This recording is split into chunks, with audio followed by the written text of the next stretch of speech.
Good morning, everyone, or whatever time you're watching this. You're joining us for another courageous conversation. My guest on this segment is Tom Schwab from Interview Valet. Tom, thanks for hanging out with me today. Pierre, thank you for having me. And so I got to ask you, Tom, this is a day after Thanksgiving. We're recording this. How was your Thanksgiving? It was amazing. And the 2020 has been a tough year, but I still say there's no better time to be alive. There's a lot of problems in the world, but there's a lot of blessings too. Yeah, a lot of blessings and incredible opportunities out there for willing to keep pushing toward them. And that's a little bit what I want to talk about today in our courageous conversation. We're hanging out on LinkedIn, on YouTube, we're even on Facebook a little bit this morning. And Tom, I want some of the backstory. Tell us about your career. If we checked you out on LinkedIn, we'll see quite a few entries there, a lot of different, really just sections of life. Give us the Cliff Notes version of your professional journey up to this point. Yeah, and it makes sense in the rearview mirror. Yeah. So I graduated from the U.S. Naval Academy as a mechanical engineer. My first job out of college was running nuclear power plants in the Navy. And people say, that's amazing. I'm like, no, what's amazing is there were smart people that could come up with the systems, the processes, and the culture so that mere mortals could do that. And that's something that really struck me and shaped my life through business, entrepreneurship, all of that, you should be able to come up with systems. So with that, I went into the corporate world, did sales, marketing, ran my own company. We started as a regional player back in 2008, and we're able to build that up with inbound marketing over a number of years and sell that company off. And one of the things I realized was that, there was a great book out there by Dharmesh Saw and Brian Halligan called Inbound Marketing. And we were one of their early clients for e-commerce. And, people are using the internet to find answers. Nobody wants to be sold anything online, but they want to solve their problems. And really, you can use content to attract, engage, and delight people. In 2014, I started to hypothesize that you could use podcast interviews just the same way we used to use guest blogs, leverage other people's established platforms to get that know, like, and trust. We tested that. It worked so well, wrote a cheesy little book, and people told me, why don't you just do it for me? Let me be the guest. You take care of all the rest. So we beta tested that in 2015. It became Interview Valet. Fast forward 6 years now, we've got a team of 18 that are all around the world. We serve over 120 clients and get to talk to amazing people like you. And really proves that, you can do podcast interviews from anywhere. If I can do it from Kalamazoo, Michigan, you can do it from where you are. Oh, man. Shout out to Kalamazoo, Michigan. I was born and raised 30 minutes north of Detroit in Pontiac. And I went to school on the western side of the state, about 45 minutes from Kalamazoo, small school called Andrews University. So really familiar with Kalamazoo, and still got a heart for Michigan, even though the Lions, that's a different conversation for a day. So speaking of, systems, process, culture, why do you find that there are some people who say, I don't really want to learn it per se. I want to invest in someone who has already mastered it and just let me do what I do and really let them do what they do. Why are people willing to take that position as it relates to podcasting, at least? To me, I think it's the people that realize that, as one of our clients said, Sinatra only sang. I said, well, thank you, but what's that mean? And he's like, well, Sinatra was a smart guy. He was a hardworking guy. He could have figured it all out and done it all himself, but he realized the best use of his time was to do what he could do. Yeah. You could figure out how to do your own surgery. You could figure out how to be your own lawyer. You could figure out how to be your own tax accountant. But the smart people are the ones that realize that I can leverage on somebody else's knowledge, their expertise, their wisdom on that, and then I can do what I do best. So I think those are the people that we work with. Everything that we do, I put out in a book. It's called Podcast Guest Profits. I give away a whole lot of them, and I just want people to be able to use it. But most people look at that and just say, you know what?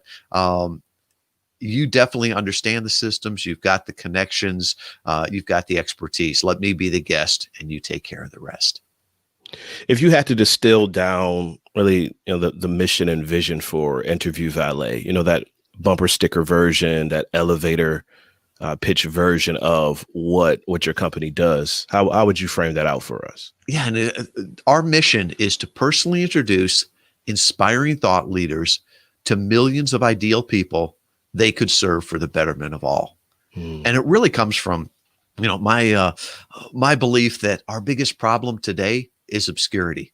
Yeah. Right now, there are thousands, millions of people that you could help with your current product or service. The problem is they don't know you exist. And this idea of breaking through the noise, I actually think that's laughable today. The people that are telling us to break through the noise, have you noticed they're the same ones that are selling us the megaphones? Wow. Everybody's yelling, no one's getting heard, right? I think it's much better to get in on the conversation that people are already listening to. Get introduced by someone they know, like, and trust. In marketing today, there's this phrase that you're one funnel away. I don't know. I don't believe that. I believe in automation and funnels, but everything great in my life has come from one conversation. Yeah. I didn't meet my bride because she came through a funnel. It was from a conversation of somebody introducing them. My best customers have come through conversations, my best partners, my best ideas. So I think often we forget about that. And I appreciate you having the courageous conversations here, because conversations change people's lives. Okay, so Tom, somebody sends in the inquiry, they want to work with you, but they're like, Tom, I've never been on a podcast before. I'm so scared of, what to say and what to do. How do you begin to walk that person who has an inquiry about the service through the reality that they too can do this, can tell their story, either live or recorded in video and audio form? How do you walk them through the reality that this is possible for them? I love when people say that, because I can tell them that means you're going to have great success with this. You're going to take this seriously. It's the people that come and say, oh, I'm an expert, I can talk about everything to all people. It's like, no, because podcasts are meaningful conversations. It's not just you pontificating on your expertise. And I tell people that, if you may be intimidated to get on a stage in front of 10 people or 100 people, but all of us through 2020 have figured out how to do Zoom calls. We can talk with a person and have that conversation with them. And we work with them and say, you've got expertise. What's ordinary to you is amazing to other people. And we show them how to share that, how to move people from being just a passive listener to an active visitor and engaged lead. We'll talk to them about their expertise. There's 3 types of experts, and this is the legal definition of it. You've got the people that are the PhDs that have all the letters behind their name. Pierre, those don't do well on podcasts because sometimes they're hard to relate to. You've got the old sage, the person that's been doing it for decades. And then you've got the person that's the traveler, that's one step ahead of you, can talk to your challenges, your problems, and share what they've learned. Often those are the people that do the best. And I always say podcast interviews are not gotcha.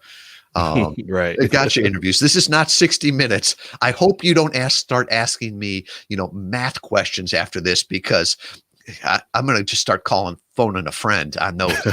No, people want to make you look like an expert. They want your opinion on the things that you know about.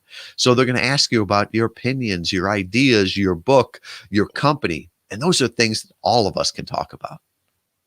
Well, what's the process, Tom, for matching a guest with a podcast? Now, I've worked with your company several times. You always send me amazing guests that really just fit right into what I share on the Leading While Green podcast. What's your process for making that connection and making that happen? Not just a scattershot, hey, open podcast, let's try to stuff someone in there, but about being super intentional about connecting the right guests with the right platform. And thank you for saying that. We really try hard on that. To me, I hate, okay, I loathe the word pitch. To me, Yeah. you pitch a baseball, you introduce a human being. And Mm, this idea that, I've got a list and I can pitch all of these podcasters to be on their show. Well, you're not going to get value out of that. You might get some yeses, but it's not the podcast you want to be on. yeah. And that's very, very targeted. And you want to focus on the podcast that make a difference. People come to us and say, can you help me get on a podcast? I'm like, there's 1.7 million podcasts out there. You don't need anybody's help to get on it. But if you want to get on podcasts that really are meaningful, that will Mhm. grow your brand and grow your business, that we can help with. And one of the tricks, it's not really a trick, it's just an observation, Mhm. is that most podcast listeners are like the host or aspire to be like the host. Mm. So it could be Mhm. a great podcast, right? But if I am talking about business, how to grow your business and grow your brand, there could be a great podcast on, expectant mothers. Could be a huge podcast. They have no meaning or no value in having me there. Context is king, but context is God. So really find those ones that are meaningful. And the algorithm that we use and that I teach in that book is to really look at four things. The first one is the podcast itself. Yeah. Most shows die within the first 10 episodes. Mm. You want one that is established. Look at the rating and reviews. Look at what they talk about. Is it meaningful to you? The second thing to look at is the website. Are they giving you backlinks from their show notes? That can be so important for you on the SEO or search engine optimization so that you get found on the internet. The third thing is the reach. And how many people are actually hearing this or seeing this? Yeah. And it could be estimated downloads, but it's also social media. Are they promoting it out there? And is it the right social media? If someone has 1 million TikTok followers, good for them, but I don't think most of my customers right now are on TikTok, so it's not as important for me. And then finally, look at the podcast itself. Yeah. Is this show something that you would be proud to be associated with? We're all judged by the company we keep. And when somebody Googles your name, if they show this podcast, is that going to help you or hurt you?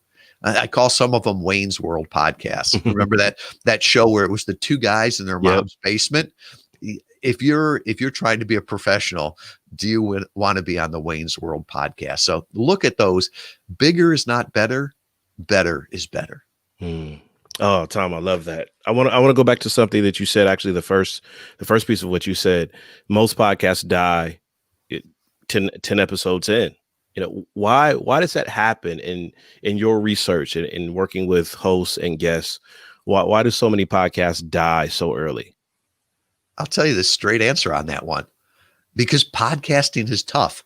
Yeah. Anybody that tells you that doing Yeah. a podcast is easy has either never done it or never done it well. It's the great ones that just make it look easy. It's like playing football on professional football. The people that look there and go, wow, I'd like to play 2 hours on a weekend, maybe every now and then on a Monday night, and get paid millions and millions of dollars for it. They don't see the hard work that goes into that and showing up week after week, day after day. And the truth is most people get this idea of, hey, I want to do a podcast. And you know what? The first probably 3 or 4 episodes are fun. And then something comes up in life and you miss a week and then you miss another week, or you have a guest that cancels out on you and you don't know what to do. And all of a sudden it just becomes a chore for that. And starting a podcast is very easy. Keeping it going is tough. And that's one of the reasons that I say I don't have my own podcast yet. I have been on over 1,200 podcast interviews, but I don't have my own show yet. And people say, why? And I'm like, I think it's easier to leverage other people's audience. I don't know that I want to make the commitment that I'm going to show up, especially, for like a Facebook or a Facebook Live or a LinkedIn Live. Other people decided on a Friday morning, I'm just going to sleep in. No, you made that commitment to your audience, and here you are. Oh man, conversation is flying by, Tom. I want to ask you just a couple of things before I let you go. First, give us some advice for people who want to be a great host. A lot of people want to get get the graphic designer and get the amazing podcast cover art and, the graphics and the promotions. And it looks great. The wrapping paper looks extremely great. But then when you listen to it, you're thinking, okay, no, this is not going to work. Give us some insight or perspective of what it takes to make a great podcast host. Well, and I'm going to go back to that. The question you ask is, what makes a great host? Mm-hmm. And if somebody doesn't even know what a podcast is, they could answer that question, and they could also answer it for a podcast, right? Mm-hmm. So, what makes a great host? Pierre, if I'm inviting you over to my house, Yeah, we're going to have a dinner party, and I'm going to introduce you to a dozen of my closest friends. Now, granted, this is, let's assume that it's, there's not COVID and we're not violating any laws. Absolutely. But what would be a great host? Someone that makes it easy for the guest to say yes, prepares them. So it's not a barbecue and you show up in a tuxedo. Or the flip side, I don't think it's just a casual dinner and come up and everybody else is dressed otherwise. Yeah. So I would look at that and say, let them know what they're coming to. Make them the star of it.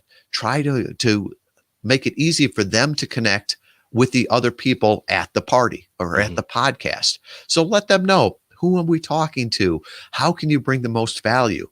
And I'm going to flip it around too and say, what makes a great guest? Right? When you show up at a party and you're the guest of honor, boy, make sure that you give a shout out to the host. Be gracious, show up on time, show up prepared, thank them afterwards by promoting the event. I'm always disappointed and amazed at the people that show up for an interview, either there's a host or a guest, and they're not ready for it and they're not prepared for it. And it's like, think about it. This is going to be seen by hundreds of people live. Once it goes out there, it's going to be heard about by thousands of people throughout time. Now, you and I would not come to a live event and in front of 1,000 people on a regular stage and just say, I've done lots of Zoom calls. I'm just going to wing it. Yeah. And I'm amazed by some of the people that, you see their dog walking behind them or they don't have good equipment. That's like showing up on stage, like not combing your hair. So with that, I would just say, being a good host, being a good guest, part of that is to honor the people that are there too. Make sure that you bring value to them. And you do that, every time with your podcast, with your live stream. In fact, I do a live stream, and as we were starting here, and that little intro music that you have at the beginning, the wrap around here around our faces, I'm like, man, I have got to up my live stream game because it doesn't look as good as this. Tom, I know you got so many people intrigued about podcasting, maybe about being a better host. Maybe we've had it running for a while and the traction and the visibility is not there, even though we have a great product, and we have some interest on your expertise and learning from you and your team, or connecting with your network. Give us I call it shameless plug on the Leading While Green podcast. Let us know the best ways to get in touch, to learn more about your work, to get some insight and training on podcasts in general. Well, I always say that no matter how good of a communicator you are, you're not going to be able to help everybody in 15 minutes, right? So give them other resources there. And one of the things that our studies have shown is that, one call to action works in digital marketing. Actually, 3 in podcasting always work well. Meet people where they are. Yeah. Give them a small yes, a medium yes, and a heck yes. So the small yes for us it's an assessment, right? Answer 10 questions and we'll tell you whether or not podcast interview marketing will work for you. We'll give you suggestions on how you could make it easier. And you can get that assessment. Just go to interviewvalet.com/CC for Courageous Conversations. So that's that small yes, assessment. The medium yes is I give away a copy of my book. Right. So if you want a free copy, I'll mail you one if you're in the US, or if you're outside the US, I'll email you one. Podcast Guest Profits, how to grow your business with a targeted interview strategy. What we do is not a secret. It's not magic. It's just a system. And I'd gladly share that system with you. So that's the medium yes. Now, the heck yes that you can get over at interviewvalet.com/CC is I'll put my calendar link. I'll put all my social media. If this resonates with you, if you're an author, a coach, a consultant, a brand, and you say, wow, I would love to see how I could work with Interview Valet on that, I'll put my calendar link and we can find a time to talk. So what's ordinary to you is amazing to others, and definitely share it either as a podcast host or as a podcast guest. Tom, it's been great talking to you in our conversation today. We took a little bit more of your time than I promised, but I think getting the insight that you provided for our audience was worth that few extra minutes. Tom, wish you all the best, man. Keep sending great guests my way for the Leading While Green podcast, but I wish you all the best as you continue on this mission of connecting to the right places, the right people to the right places, and helping them get their message out there. So all the best to you, sir. Thank you very much. Appreciate you and all you do. We'll talk soon.